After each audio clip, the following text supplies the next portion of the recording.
Hey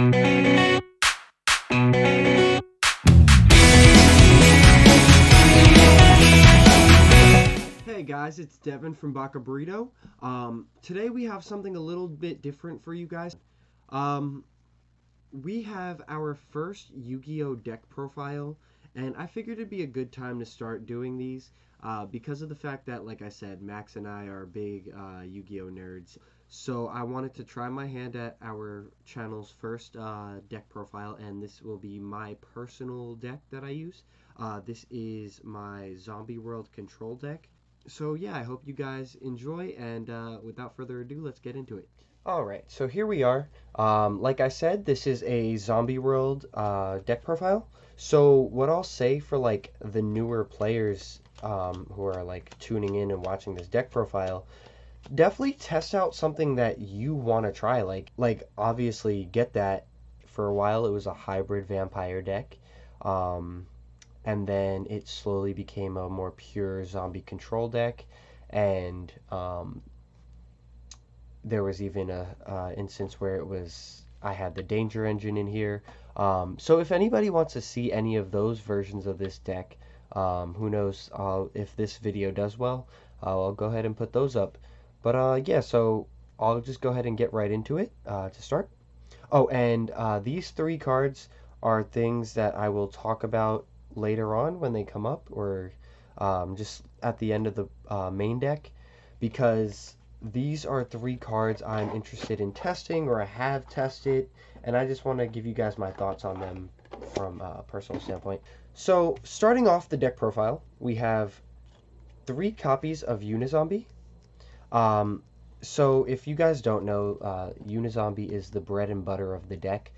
He says you can you can target one card on the field, discard a card, and if you do have that card's level go up by one. Um, and then he has another effect. You can target one face-up card on the field, and send a card for a zombie monster from your deck to the graveyard. Yeah, so you can send a zombie monster from the deck to the graveyard in order to increase that monster's level by one. And you can only use each effect once per turn, which is really good because you have a lot of other zombies in the deck that run off of this effect here. For example, the next card that's coming up, spoiler, it's a Necroworld Banshee. So like, if she's in the deck and you don't see her in your opening hand, nobody ever wants to just normal summon, activate effect, and send her to grave. No, what you want is for him to be able to send her from deck to grave or from hand to grave, so that she can activate her effect and use Zombie World from the deck. Um, but yeah, he's the bread and butter. Also, he does have a downside for anyone who doesn't know. Um, if he's on the field, if you use his effect, no other monsters other than zombies can attack for the turn, and that's if you use his pitch from hand effect. Um, that comes up sometimes. One of the last tournaments I was in, that effect came up, and I actually ended up losing a game because I forgot he had that condition. Like I said, Unizombie, also him being a tuner is really important for the deck. Being level 3, it gives you quick access to, I don't know, 8s, 7s. So yeah, being level 3 tuner is very good for the deck. He's the bread and butter. He's the soul of the strategy. The next monster, and I know this is going to seem contentious at first, triple Necroworld Banshee, and yes, the middle one is German. Um, what I have to say about this card is you always want Zombie World active. There have been times in this deck's lifespan, while I was running it, where I only ran her at 2. Um, and the thing about it is, I, for a while I wanted to make sure that she didn't clog my hand, right? But the more I got on in testing, the more I started, like, the more I became familiar with the deck, the more I realized for me personally, I want to see her as much as possible. Because even if I already have Zombie World active, let's say we're in a grinding game state, because again, this is a control deck, Um, she protects Zombie World on the field. She says that neither player can sorry, Zombie World in the field zone cannot be destroyed by card effects. Also, neither player can target it with card effects. And then she has the quick effect where you can banish her from field or graveyard to activate a Zombie World directly from deck. So if she's on the field, it's pretty much like having a field barrier on the field for Zombie World. So and this deck in particular really has a favorable matchup against things like Adamancipator, Dragon Link, Infernoble Knight. I know those Infernoble Knight and Adamancipator don't see as much play, but pretty much anything that needs a specific type of monster gets hard countered by Zombie World. Um, but moving on. The next card is 2 Glow Up Bloom. Glow Up Bloom is super cool. I don't always want to see it, but I wouldn't run it any less than 2 because you have a lot of targets for its effect. Um, so if this card is sent to the graveyard, you can banish it from the graveyard and add 1 level 5 or higher zombie monster from your deck to your hand. But if Zombie World is on the field, you can special summon that monster instead.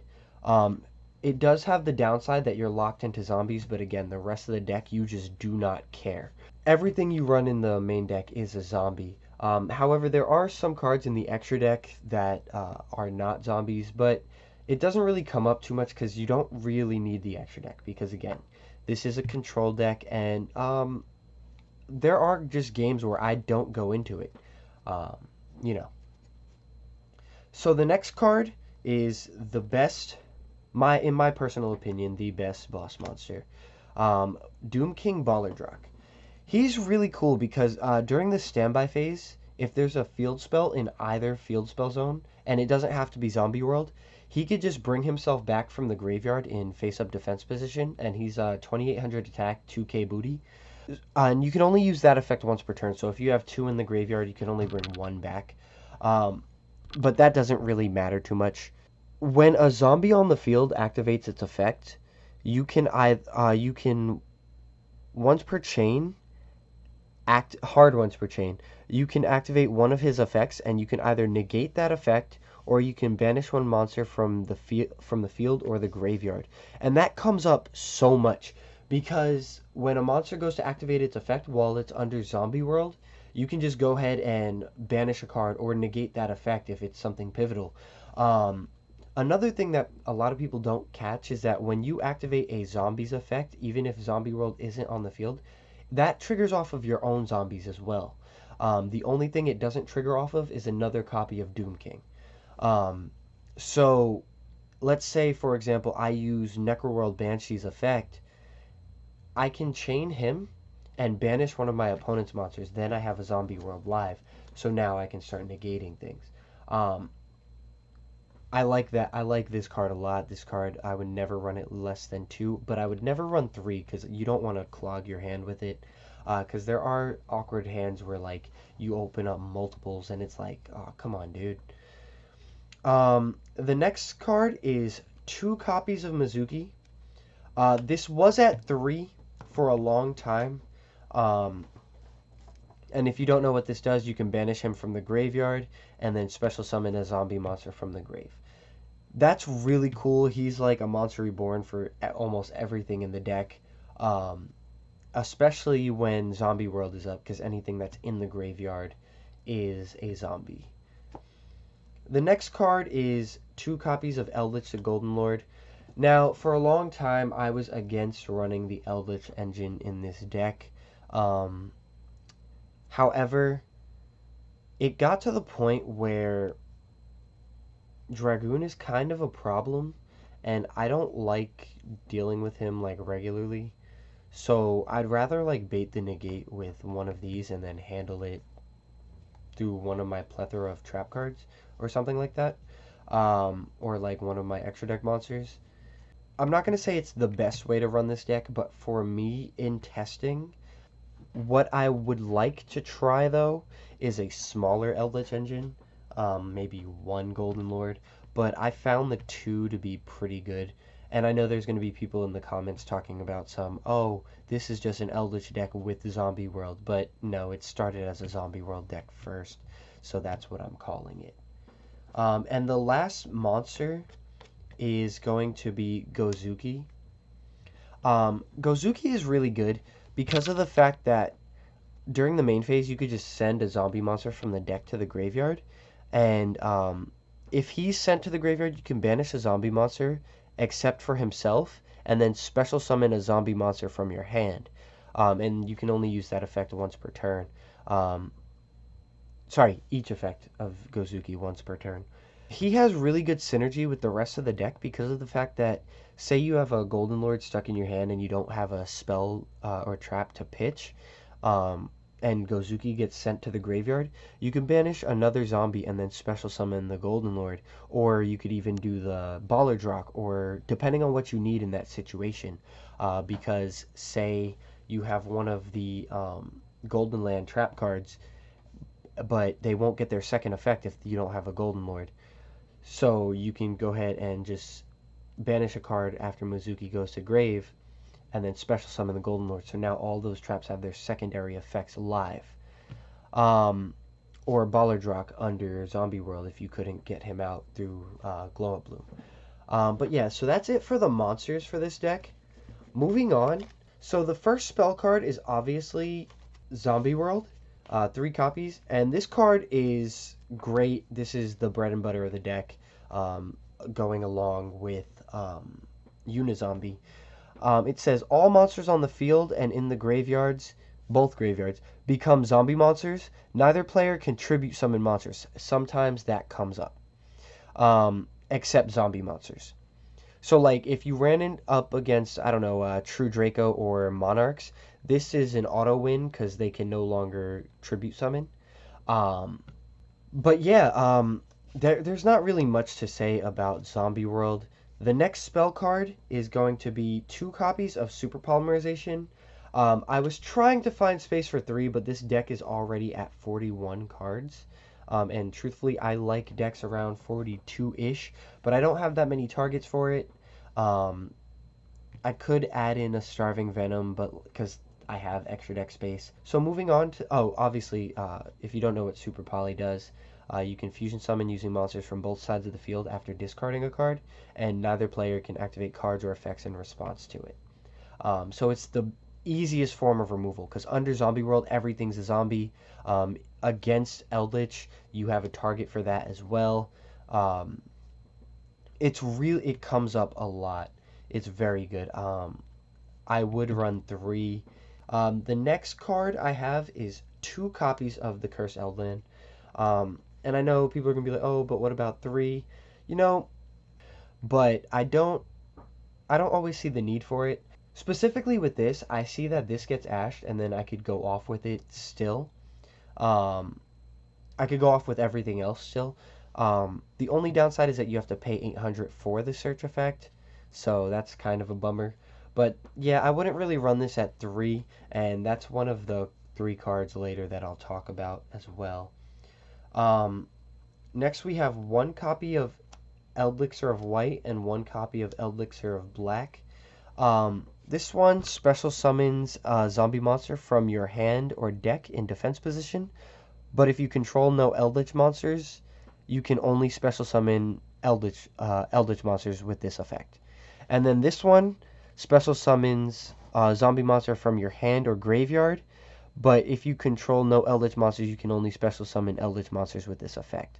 These are both really good. They're like Monster Reborn, or this one is similar to like Elpy, but like for zombies. But that's only if you have Eldritch the Golden Lord. However, if you don't, then you have to summon Eldritch the Golden Lord, that's still not a downside because that turns all of your trap cards on. And then they do have graveyard effects. You can banish this card from the graveyard and then set 1 Golden Land spell or trap directly from your deck. And you can only use either effect once per turn. These are both really good. This one is a quick play. The next card is obviously 1 copy of Foolish Burial, and followed by 1 copy of the 7 Cities of the Golden Land. I like this card most of the time. Honestly, like if I was gonna cut a card and tech in one of these cards here, it would be this card that I would cut. This card is typically the first card that I side out. I just like having it. If you don't know, this card is called Seven Cities of the Golden Land. And it says during your main phase, you can fusion summon one fusion monster from your extra deck using only zombie monsters from your hand or field as fusion materials. If a zombie monster is special summoned by card effect, except during the damage step, you can target one set card in the spell trap zone. That set card cannot be activated this turn, even if this card leaves the field. You can only use each effect once per turn. So it comes up against other control strategies.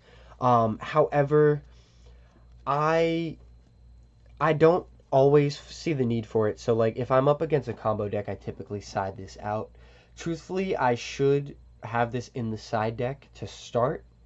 Um, but yeah, that's just my thinking. So if you were going to cut a card, it would be this one. All right. Next up is the trap cards, and we have quite a few of them. This is a zombie control deck, so we have Rivalry of the Warlords. You know, nothing feels better than locking the opponent out of everything. Because if they commit to a summon and then you flip this, what this does, it turns since everything on the field is zombies, they can no longer special summon from their hand or a deck or extra deck or anything unless that card is already a zombie. Next up is triple copies of Ice Dragon's Prison. Um, Honestly, I lucked out a while back when I picked these cards up when they were $8 because I thought the $4 price point was a little expensive. Then I saw them go up to 8 and I was like, I don't think they're gonna drop anytime soon. And then I was right, they didn't. So I picked them up, and immediately the next week they were $16, and now they're something crazy like $60. Um, but if you don't know what this card does, it targets a monster in your opponent's graveyard, and you special summon it to your side of the field, but its effects are negated. Then you can banish one monster from both players' sides of the field with the same type as each other, and you can only activate one Ice Dragon's Prison per turn. So the crazy thing about this card, the first effect targets, but the second effect doesn't. And if I'm wrong, someone can correct me. But the second effect doesn't say that it targets, so you can get around quite a few cards with this. But in other instances, you don't, and also it's not mandatory to banish. So sometimes you don't want to get rid of the card because like the opponent might have lethal on board, and then you activate a Ice Dragon's Prison, but you'll find that if you get rid of the card, they still have lethal. So you can sit behind the monster in defense mode that you stole from the opponent, and you could just sit there with that card, or even if they just get rid of it, but it'll help you live for another turn. The next card I have is 2 copies of Solemn Judgment. Um, pay half your life points. When a monster would be summoned or a spell trap card would be activated, pay half the life points, and then negate the summon and or activation and destroy it. Not much to it. It's a counter trap. It's pretty great, honestly. And truthfully, you need these cards because you don't run hand traps. Um,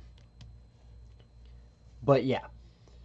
So the next card is Scarlet Sanguine, and much like the Elixir of White and Elixir of Black, this one says special summon one zombie monster from your deck or graveyard, but but if you control no Eldritch monsters, you can only special summon Eldritch monsters with this effect. For the rest of this turn after this card resolves, you cannot special summon except zombie monsters. So you're stuck into zombies, but like, who cares? It's a zombie control deck, you know what I mean? Um, and also, you can banish this card from your graveyard, set one golden land spell or trap directly from your deck. You can only use one Elixir Scarlet Sanguine effect per turn and only once that turn. So much like the other ones, you can only use either effect once per turn, but it comes up because say the turn after, or if someone pops this, that end phase, you can just go ahead and set uh, one of the next cards that are coming up. Um, so yeah, it's so good. It's so good. It's a Monster Reborn as well. Um, the next cards I have are 2 copies of Hakero and 2 copies of Conquistador. Um, this one, Conquistador, um, he special summons himself as Zombie Light, level 5 with 500 attack, 1800 defense. And if you control an Eldritch, you can destroy a face-up card on the field. And then this one is almost the same thing, but he has a 1800 body with a 1500 defense. And then if you control an Eldritch, you can banish a card from either graveyard. So it's a DD Crow or just Pop. Um, that disruption comes up so much, and it helps facilitate this deck's plays. Um, Truthfully, I think I would want one more Conquistador. So, like, if I were to get rid of the 7 cities and I didn't tech in any of these cards that I'm going to talk to you about in a moment, um, I would have the third Conquistador. All right, and that's it for the cards I actually run in the main deck. But I did want to show you guys real quick 3 cards that I was thinking of or that I have tested. So the first card was the 3rd copy of Cursed Eldland. In testing, I didn't really like this card too much because you don't always want to open it. You don't always want to see it because, again, the Eldritch engine is just complementary to the rest of the deck. It does help facilitate more control plays, and it helps give the deck more of a grind game. Um, but you don't need the 3rd copy, truthfully. And I've seen in Pure Eldritch and Eldritch Zoo that they've also been cutting the 3rd copy lately anyway. So I think that just makes the most sense for this deck. The next card is Shiranui Solitaire. So for a long time, this was a cornerstone of the deck, but he's so weak to Ash that, and in my experience, the opponent always has Ash. And it just feels bad when you normal summon him, tribute for cost, and then get Ash. Now you just have to sit on a naked board with like Zombie World and 2 trap cards or something like that when you want it to go off instead. If I were to put him in, I would take out the 7 cities and put him in at 1 at most, because you don't want to see too many of him, because again, he's horrible Ash bait.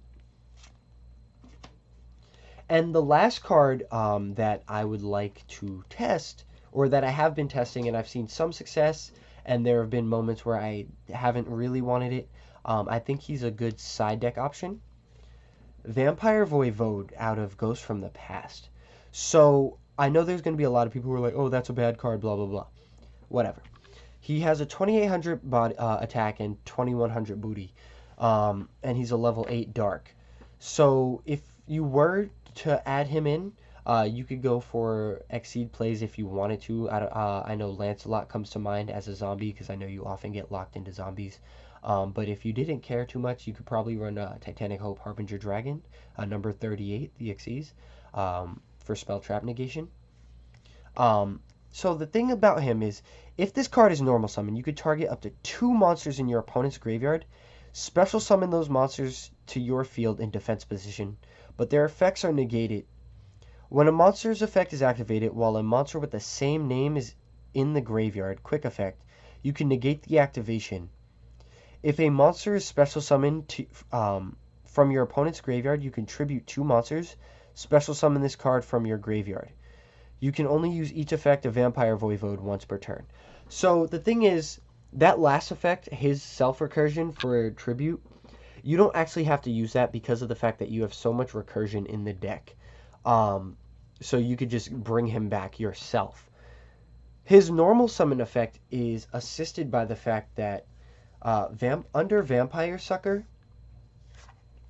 she has this really interesting line where it says, if you would tribute a monster or monsters for a tribute summon, you can tribute a zombie monster or monsters your opponent controls, even though you don't control them.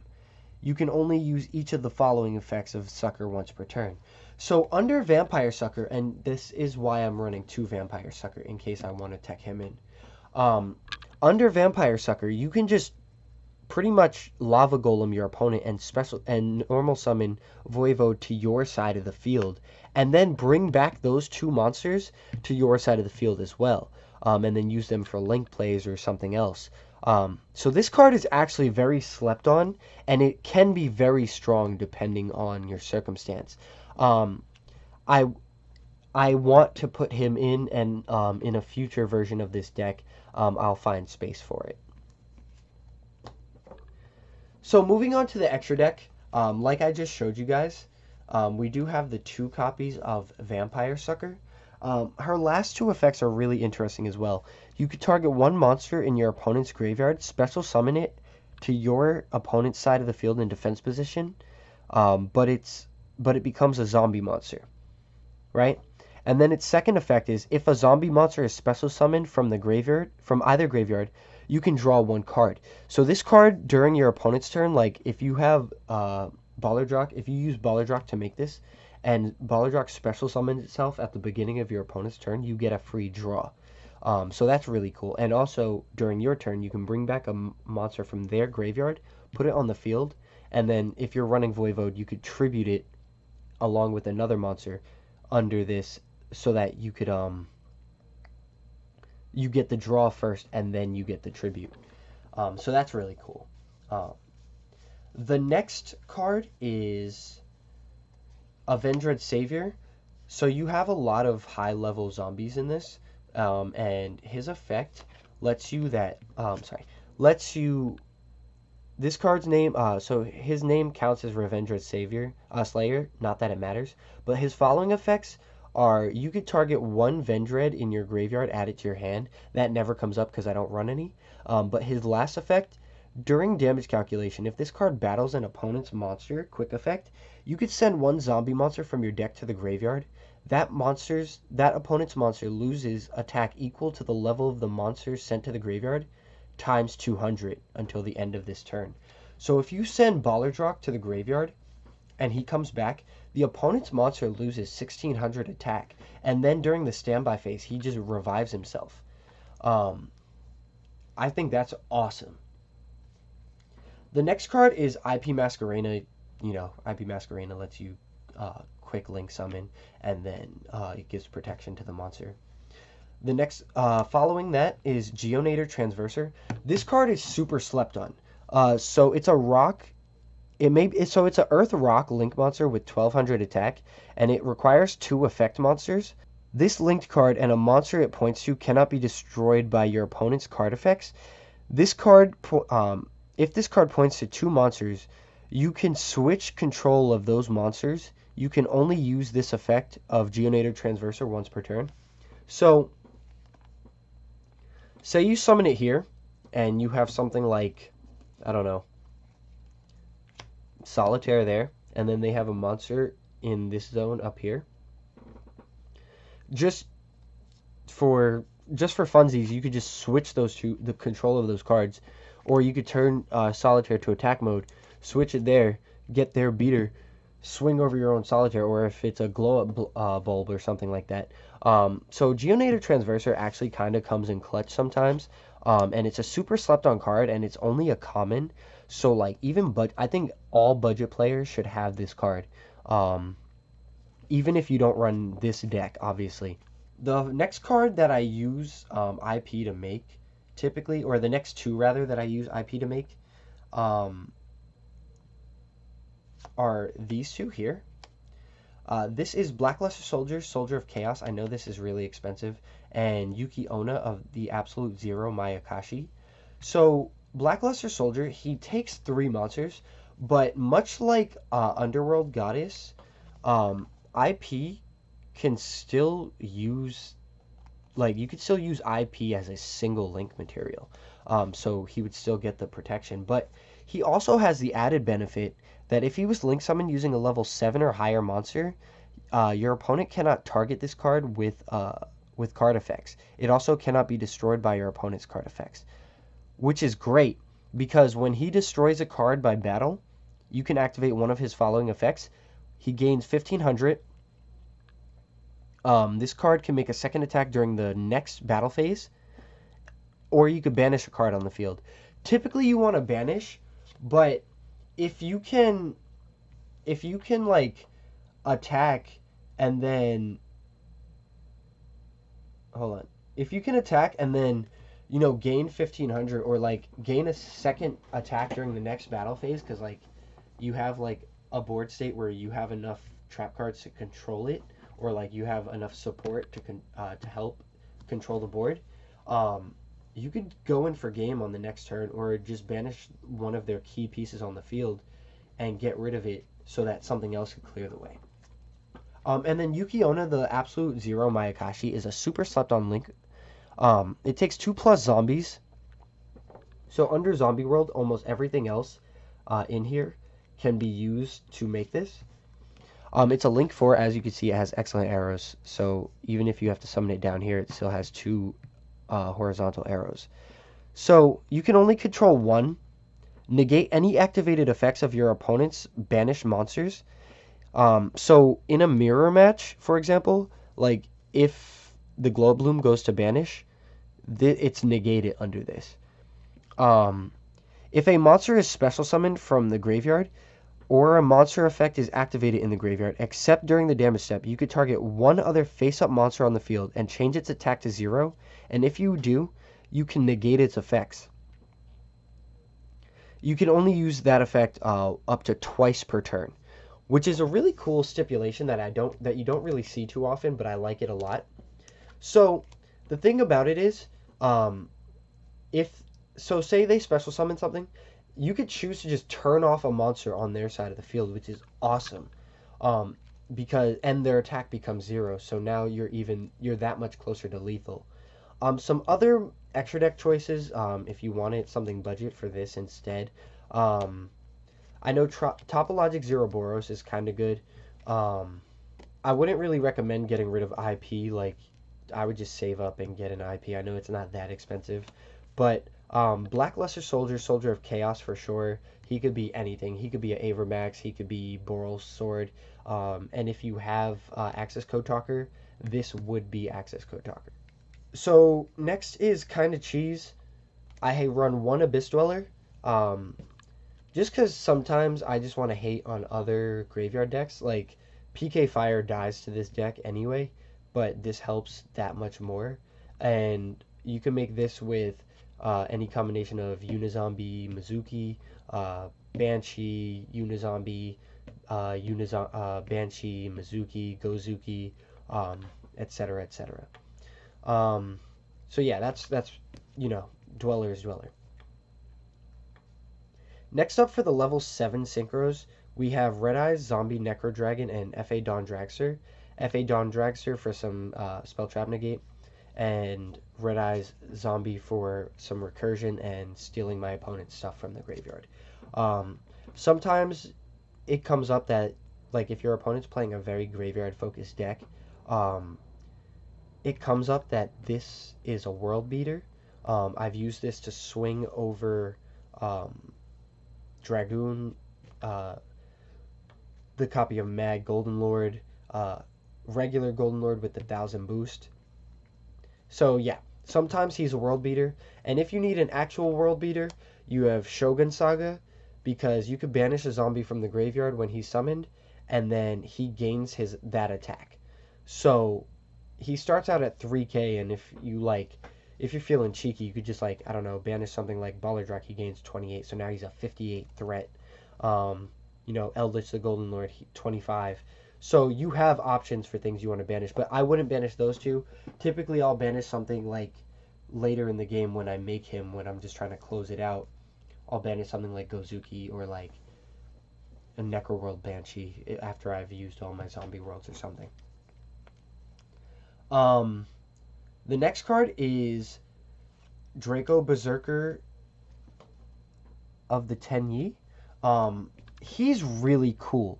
When your opponent activates a monster effect, quick effect, you could banish it. Just banish the card. It doesn't negate the effect, much like Ghost Ogre, but this is a really cool effect, and he on a 3000 body, that's so threatening.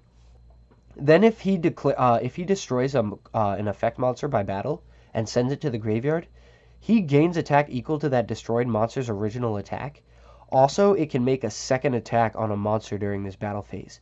The next card, I just run because um, I felt like it, is Chaos Ruler, the Chaotic Magical Dragon. Um, I picked up a couple copies of these when this set dropped because I was like, oh, that's kind of interesting. I don't know what I'll play it in, but I kind of like it. Um, the thing about this is when it's summoned, you can mill the top 5 cards of your deck, and if you do, add 1 excavated light or dark monster to your hand and send the rest to the graveyard. Sometimes this can get like further some plays, like if you're missing the zombie world or something. Yeah, so you can special summon this card from the graveyard, but banish it when it leaves the field. Um, but that's if you banish a light or dark from your hand and or graveyard. So he has some pretty cool recursion, and I don't use him a lot, but there have been times where like I was just like, you know what, I have a Unizombie, but I'm not seeing my zombie world. Um, so I use Unizombie and another level 4 on field, and then summoned him, and then dug 5 cards down, dropped a Baller Drock in the grave, chain Necroworld Banshee, used Glow of Bloom, like special summon Eldritch the Golden Lord. So sometimes this card is crazy, but you don't always make it. So this could be a Boral Savage, and for a long time it was, but I kind of like the artwork on this more. Yeah. The next 2 cards are my Super Poly targets, and those are Eldritch the Mad Golden Lord and Dragon Necro Nether Soul Dragon. So you can make both of these with Super Poly. Using this one could be made using your own Golden Lord and one of your opponent's monsters, or in the mirror match you can just use your opponent's stuff. It's really cool, and this he kind of has a pseudo what's it called? He kind of has a pseudo Snatch Steal effect, because he lets you tribute 1 zombie monster, then target 1 face-up monster your opponent controls, take control of it, but it cannot attack or activate its effects this turn. You can only use this effect of the Mad Golden Lord once per turn. So what I've done, because he's on a 38-35 body, like, so he's huge. So what I've done is I've normal summoned like a Glow Up Bulb, and then, or sorry, Glow Up Bloom, and tribute it to take my opponent's monster, and then special summon a Baller Drock alongside him. So now I have my opponent's monster here, him in the middle or something, and then Baller Drock right there. And I gotta say, like, for my opponent, it probably feels bad. And then Dragon Necro Nether Soul Dragon is really cool. You make him with 2 zombies, any 2 zombies, so your opponent's things count. The best part about him is he swings into anything, and after the battle, it changes that attack to 0, and you summon a token with that attack. So even if like, so I've rammed him into Dragoon before, and I know it sounds like I'm really harping on the fact that like this deck can beat Dragoon, but it can, because it's really important to beat Dragoon, because every rogue deck and its mother is running Dragoon, and even the competitive decks are running Dragoon as well. And this is already like a rogue deck that's like, so it's a rogue deck with competitive aspects. So like I would put this deck at like tier 2, truthfully. But like I could see why people would say like it's a rogue deck. But things like this are so important to out the Dragoon and other like world beaters, because traditionally zombies don't really have that many large bodies. But now with things like this, and then even Shogun Saga and Red Eye's Necro Dragon, like, and even Yugioh, because she's a 29 body, like, these are pretty big bodies that give you significant attack power. And that's something that zombies have struggled with in the past. But yeah, like, in theme beaters. And you know, this video is getting kind of long, so I'll just real quick run through my side deck. I run 3 copies of Dark Ruler No More for those matchups that you don't want to deal with. Along the same lines, 3 copies of Book of Eclipse. If you turn off the lights, nobody's home. You know, it's the same thing as like if you're under a blanket, the boogeyman can't get you kind of thing.